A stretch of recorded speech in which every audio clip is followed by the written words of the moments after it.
Western diplomats say they plan to pursue tougher new sanctions against Iran despite strong resistance from other countries. China has ruled out further measures, saying a solution can only be reached through dialogue.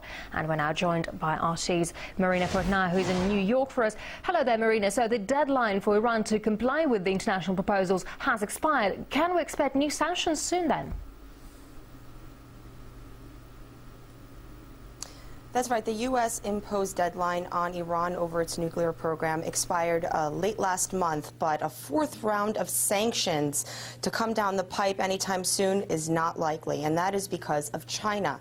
The Chinese ambassador to the UN came forward in recent days saying that more time and patience is needed, that diplomatic negotiations with Iran are ongoing, and this is not something that the U.S. and some Western countries were hoping for. Now, China, we need to remember, has a veto-wielding power within the UN Security Council. So any resolution that were to be passed that includes sanctions on Iran would have to be supported by China. In the past year, we've also seen the U.S. trying to woo Russia to gain support, to hammer out more pressure, more sanctions on Iran. But in recent days, these comments coming from China, it doesn't look likely that sanctions against Iran will be taking place anytime soon. Now, we have to remember that Iran has been given a proposal by the five veto-wielding members of the UN and Germany.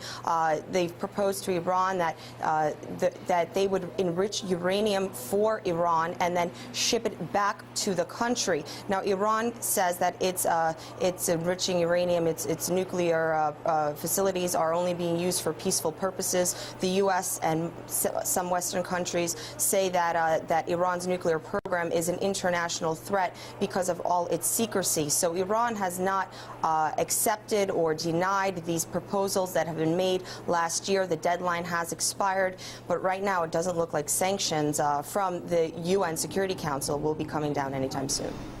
So international efforts seem to be in a deadlock with Iran neither rejecting nor accepting the proposals. What's next? Does the US need to change its strategy maybe? Well, the U.S., you could say, is in a bit of a damage control mode. They're trying to save face. They want to look tough, but they don't want to obviously act unilaterally.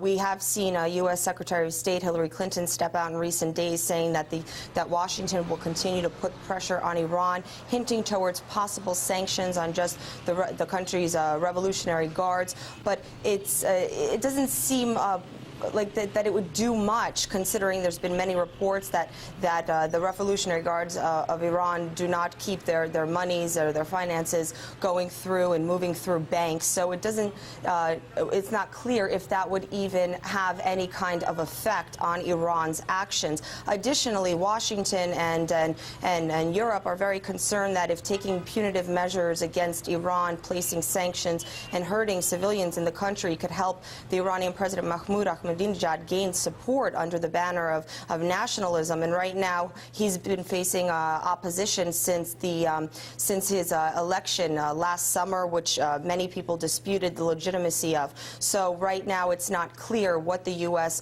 will do. They're using harsh words, but they're willing to continue the negotiation process.